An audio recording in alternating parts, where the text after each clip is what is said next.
Ndasubire kubakaza ejo tubamwanyi mubana natwe makuru n'ibiganiro dutambutsa kumunesha kure yanyu mukunda cyane ya Isange TV imonesha kuri mwe rudende bashikiriza makuru n'ibiganiro biba bigezweho haba mu makungu muri politike mwiperereza mu nkino mu gateka kazi na muntu ndetse n'andi makuru yose bariko ravugwa ngaha mu Kirundi tuyabashikiriza rero mu rurimi rw'ikirundi nkuko musanzwe murabimenyereye. Ndabahaye mwiriwe rero abandi nabo ndabahaye mwaramutse bivanye naho muherereye.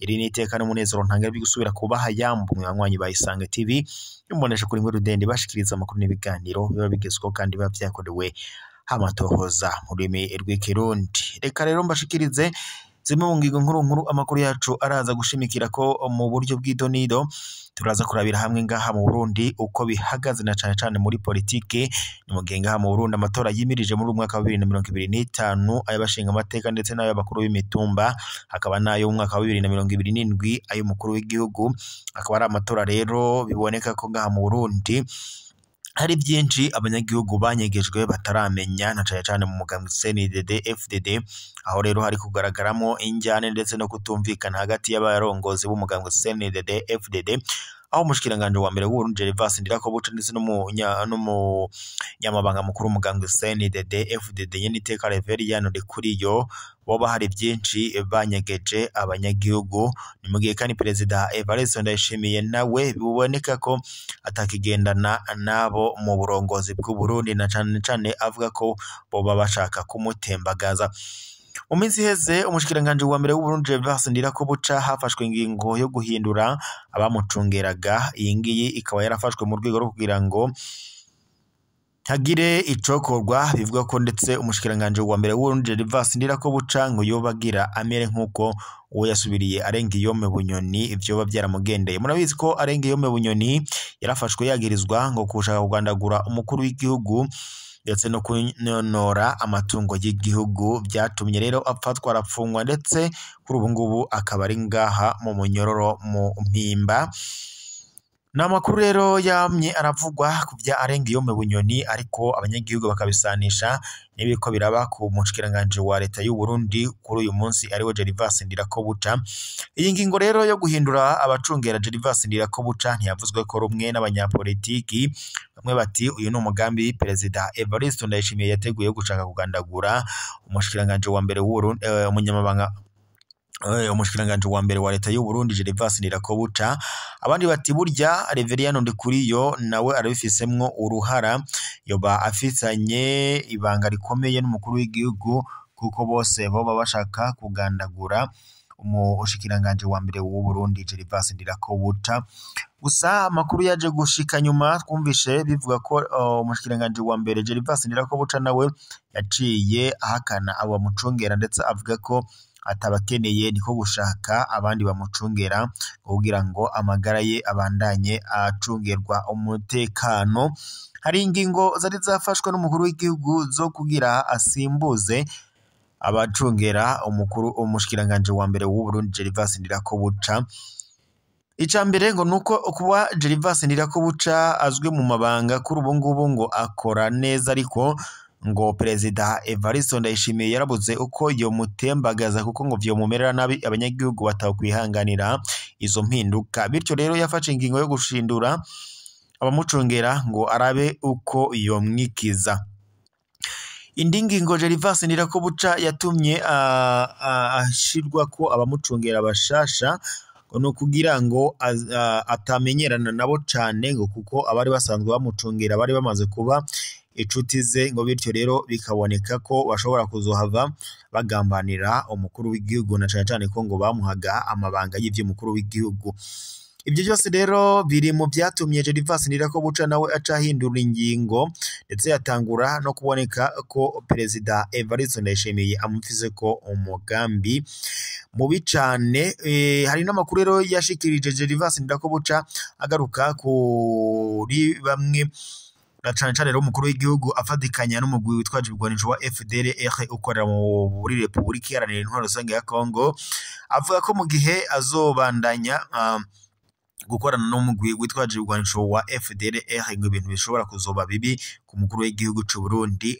Hari amakuru yavugaga ko rero Gervas Ndirakobuca adashigikiye iyo nyifato y'umukuru w'igihugu c'u Burundi Evariste Ndayishimiye yo gukorana n'imigwi yitwaje ibigwanisho harimo nka FDLR iri muri Repubulika Iharanira Intwaro Rusange ya Kongo. Kuri ubu rero amatwi adusumira ndetse n'inkuru yihuta cyane dushikiye nuko kuri ubu ngubu hari amakuru agaragaza ko Pacifique Nininahazwe abishize hanze, ariko bikanavuga ko ngo yo bakorana n'umugwi witwaje ibigwanisho wa Red Tabara, ngo ari nawe nyene yo bari muri bamwe bagambanira igihugu. Ni ingingo rero zisohotse mu kanya mu makuru twariko turaronka ku mbuga ngurukana bumenyi zitandukanye ndetse no kubimenyesha amakuru bitandukanye babigarutse ko. Kuri ubu rero Perezida Evariste Ndayishimiye ari mu gacerere yabuze ico yokora. Turabandanye dukora amatohoza tuze kumenya imvo n'imvano y'ivyo byose. Mu yandi makuru kandi tubandanirije mu Burundi, Apollinaire Nishirimbere arongoye ishirahamwe ICD Burundi, Initiative Citoyenne pour l'Environnement et le Développement Durable, amenyesha ko iryo shirahamwe ryishimishwa naho Uburundi bugeze mu mpinduka kubijanye no gutunganya ingene amafaranga ya leta akoreshwa. Nk'akarorero ngo kuba ubu buryo butangwa hisunzwe imigambi ihari mu bisata bitandukanye ibizwi nka budget programme, ariko naho ngo bimeze gutyo haraciye hakenewe n'izindi mpinduka kubijanye n'amadeni igihugu gifata. Abashinga amateka ngo bakwiye kubigiramwo uruhara kugira ngo ifaranga ryose ngo ryinjiye mu gihugu rikurikiranwe rikoreshwe ico ritegerezwa gukora. Yabivugiye kandi mu ruganda kubimenyesha amakuru mu ndwi iheze, aho urwo ruganda rwatunganijwe n'iryo shirahamwe rifadikanije na Afrodabu ku civugo ideni rya leta hamwe n'amatora mu Burundi, cyangwa se dette publique et élection au Burundi.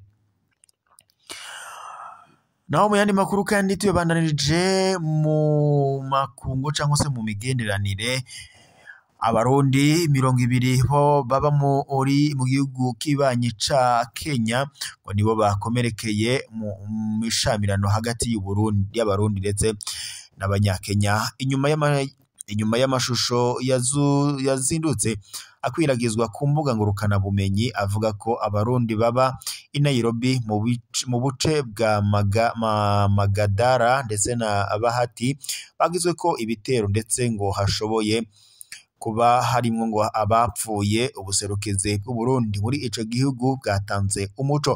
Ubuserukizi bw'u Burundi muri ico gihugu ca Kenya bamenyesha ko intandaro ya byose ngo ari umunyakenya yishwe ni gusa hakaba hatari bwamenyekanye abamwishe. Aba Banyakenya rero ngo baciye birara mu ngo z'Abarundi ngo barabakubita ndetse biba n'amafaranga, amatelefone ndetse n'imbabura ngo zikoresha umwuka wa gaze. Inyuma y'iryo bara rero rimaze kugwa, inama ihuza ubuserukizi bw'u Burundi n'inzego z'umutekano n'intwaro mu gisagara ca Nairobi yaciye ikorana aho bemeranije ko abari inyuma yavyo ngo bagiye guhigwa maze ngo bahanwe, ariko Abarundi nabo baba muri ico gisagara nabo ngo basabwe ibi bikurikira mu ntumbero yo kwirinda icoza ngo cose gihungabanya umutekano w'ivyo bihugu vyompi. Ica mbere, kudasubira kurenza induru mw'ijoro inyuma y'isaha 5. Ica kabiri, bivanye nuko usanga Abarundi babana mu nzu imwe ari benshi, basabwe ko inzu yobamwo abantu batarenze 3. Ikindi, abahungu b'Abarundi ngo basabwe guhagarika ingeso yo gusambura ingo z'abandi ngo mukoresha abagore bubatse, ngo niba bakeneye kubakana n'Abanyakenyakazi ngo babikore biciye mu mutekano. Ico twabamenyesha nuko mu Barundi 200 bakomeretse, 5 muri bo bakaba bababaye cane, akaba atanumwe yahasize ubuzima nk'uko tubishikirizwa na bamwe mu bari ngaho ivyo byariko birabera ngaho mu gihugu ca Kenya.